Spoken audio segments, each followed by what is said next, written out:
നമസ്കാരം. മലയാളി വാർത്ത ഇൻസൈഡിലേക്ക് സ്വാഗതം. ഒരു ആത്മഹത്യ നമ്മെ ഒരുപാട് ചിന്തിപ്പിക്കുന്നു. പല ചെറുപ്പങ്ങളിലുള്ള മാർസ്ലീവ മെഡിസിറ്റി ആശുപത്രിയിലെ നെഫ്രോളജി വിഭാഗത്തിൽ ജോലി ചെയ്യുകയായിരുന്നു ഡോക്ടർ ഷേബ റേച്ചൽ. യഥാർത്ഥ പേര് ലക്ഷ്മി ആർ പണിക്കർ, 34 വയസ്സ്. വിവാഹത്തോടെ മതം മാറി ഷേബ എന്ന പേര് സ്വീകരിക്കുകയായിരുന്നു. ആശുപത്രിയിലെ ഹോസ്റ്റൽ മുറിയിൽ കയറി ആത്മഹത്യ ചെയ്യുകയായിരുന്നു ഈ ഡോക്ടർ. ആശുപത്രി അധികൃതർക്കെതിരെ ഗുരുതര ആരോപണവുമായി ഭർത്താവ് സുബിൻ പി വർഗീസ് ഇപ്പോൾ രംഗത്തെത്തി. വിശ്രമമില്ലാത്ത ജോലിഭാരം, വകുപ്പ് മേധാവിയുടെ കടുപ്പിടുത്തം, ഇത്തരം സമ്മർദ്ദങ്ങൾ താങ്ങാനാവാതെയാണ് തൻ്റെ ഭാര്യ ആത്മഹത്യ ചെയ്തത് എന്ന് സുബിൻ പറയുന്നു. ഇക്കഴിഞ്ഞ ബുധനാഴ്ച 24 മണിക്കൂർ നീണ്ട ഡ്യൂട്ടി സമയം. ഡ്യൂട്ടി കഴിഞ്ഞെത്തിയ ഷേബയോട് വീണ്ടും ഡ്യൂട്ടിക്ക് കയറാൻ HOD ആവശ്യപ്പെട്ടു. ശാരീരികമായി അത്രമേൽ തളർന്നിട്ടും വീട്ടിലേക്ക് വരാൻ അനുവാദം നൽകിയില്ല. ഒന്ന് വിശ്രമിക്കാൻ പോലും വയ്യാത്ത അവസ്ഥയിലും അവിടെ നിന്ന് സോപ്പും തോർത്തും വാങ്ങി വീണ്ടും കുളിച്ചവർ ജോലിക്ക് കയറി.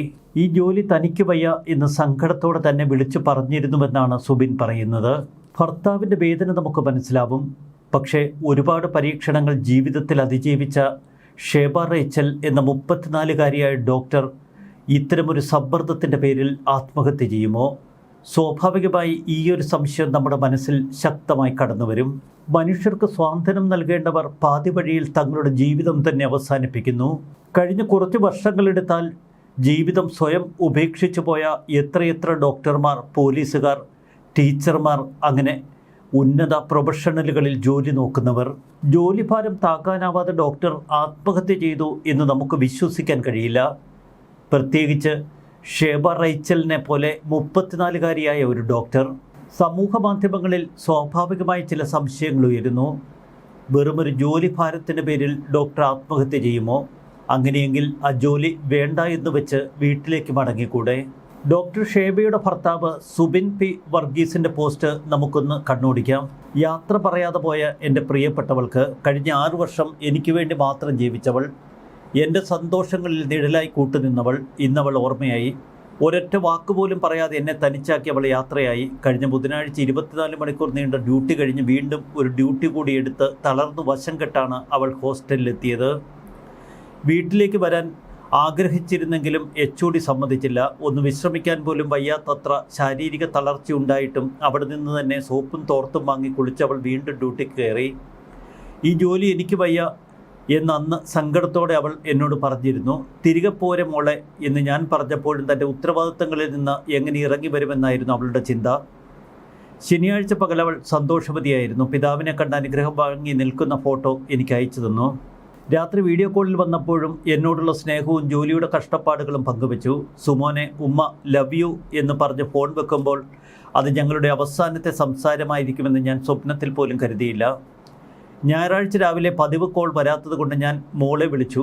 അപ്പോൾ എടുത്തില്ല. തുടരെ വിളിച്ചു, എടുത്തില്ല. പരിഭ്രമിച്ച് ഞാൻ അവിടുത്തെ സിസ്റ്ററെ വിളിച്ചു. അവർ റൂമിന് മുന്നിലെത്തി. വാതിൽ മുട്ടുന്നതും പിന്നീട് വാതിൽ തകർക്കാൻ ശ്രമിക്കുന്നതും ഫോണിലൂടെ കേട്ടപ്പോൾ എൻ്റെ ഉള്ളുലഞ്ഞു. ഒടുവിൽ വാതിൽ തുറന്ന് അവളെ ആശുപത്രിയിൽ എത്തിച്ചപ്പോഴേക്കും എൻ്റെ പൊന്നുമോൾ എന്നെ വിട്ടുപോയി. എല്ലാവർക്കും ഒരേ മനക്കരുത്തുണ്ടാകില്ല. പത്തനംതിട്ടയിലേക്ക് ഒരു മാറ്റത്തിന് വേണ്ടി അവൾ ഒരുപാട് ആഗ്രഹിച്ചു. എനിക്കൊപ്പം ഇരിക്കാൻ അവൾ അത്രമേൽ കുതിച്ചു. വിശ്രമമില്ലാത്ത ഡ്യൂട്ടികൾ നൽകി അവളെ തളർത്തിയവർ ഒന്നോർക്കുക.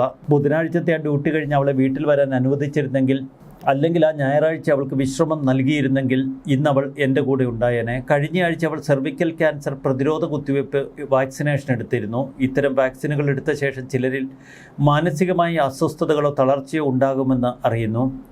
അമിതമായ ജോലിഭാരവും ശാരീരിക തളർച്ചയും ഇതിനൊപ്പം ചേർന്നപ്പോൾ അവൾക്ക് താങ്ങാൻ കഴിഞ്ഞിട്ടുണ്ടാവില്ല.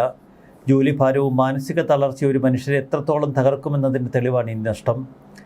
ഒരുപാട് പ്രതിസന്ധികളെ അതിജീവിച്ചവളായിരുന്നു അവൾ. പക്ഷേ ഇതിനെ അതിജീവിക്കാൻ അവൾക്കായില്ല. നീ തന്ന സ്നേഹവും ഓർമ്മകളും മാത്രം ബാക്കിയാക്കി നീ പോയി. എൻ്റെ പ്രിയപ്പെട്ടവൾക്ക് 1000 ഉമ്മകൾ. നിൻ്റെ ഓർമ്മകൾക്ക് മുന്നിൽ പ്രണാമം.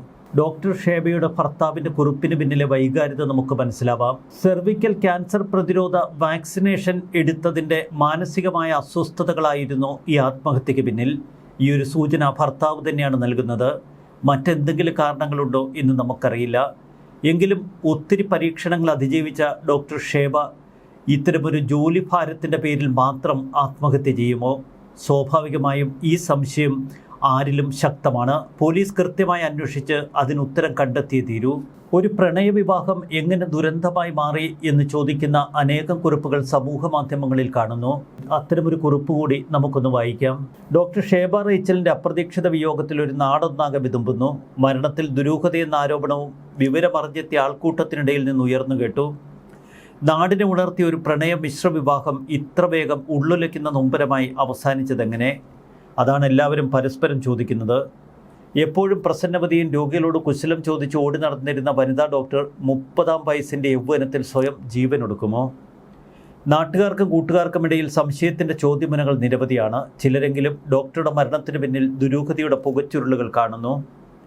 പാലാ ചേർപ്പങ്കലിലെ സ്വകാര്യ ആശുപത്രിയിൽ സേവനമനുഷ്ഠിച്ചിരുന്ന യുവ വനിതാ ഡോക്ടറെ 19-നാണ് ഹോസ്റ്റൽ മുറിയിൽ മരിച്ച നിലയിൽ കണ്ടെത്തിയത്. ആ വാർത്ത ഡോക്ടർ ഷേബയെ അറിയാവുന്നവർക്കിടയിൽ ഷോക്കായി മാറി. പലർക്കും ഇപ്പോഴും അത് വിശ്വസിക്കാൻ കഴിയുന്നില്ല.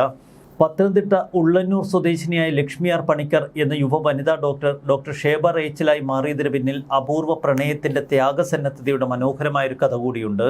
കിഴുവംകുളത്തെ ചേർപ്പങ്കൽ മാർസ് ലീവ മെഡിസിറ്റിയിലെ ഹോസ്റ്റൽ മുറിയിൽ തൂങ്ങി മരിച്ച നിലയിലാണ് ഡോക്ടർ ഷേബയുടെ മൃതദേഹം കണ്ടെത്തിയത്. നേരമേറെയായിട്ടും ഡോക്ടറുടെ മുറിക്ക് പുറത്ത് കാണാതായപ്പോൾ അന്വേഷിച്ചു എന്ന ഹോസ്റ്റൽ ജീവനക്കാരാണ് വിളിച്ചിട്ടും അനക്കമില്ലെന്ന് കണ്ട പോലീസിനെ വിവരമറിയിച്ചത്. മുറി അകത്തുനിന്ന് പൂട്ടിയ നിലയിൽ. ഭർത്താവ് സുബിൻ പി വർഗീസിനെയും കുടുംബത്തെയും ഡോക്ടറുടെ മരണം കടുത്ത വേദനയിലാഴ്ത്തിയ ജീവിത ദുരന്തമായി മാറി.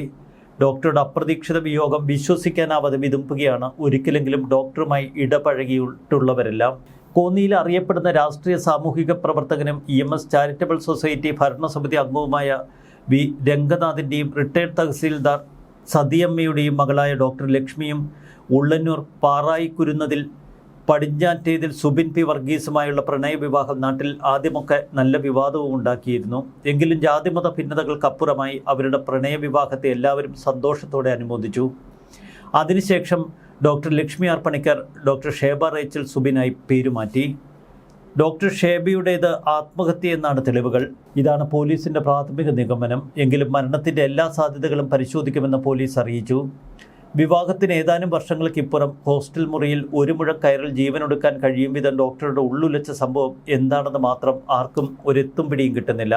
ഏപ്രിൽ 20-ന് 8:30 പത്തനംതിട്ട വലഞ്ചുഴിയിലുള്ള വീട്ടിലേക്ക് എത്തിച്ച മൃതദേഹം 9:45 കുളനടയിലെ ഭർതൃവസതിയിലേക്ക് കൊണ്ടുപോയി.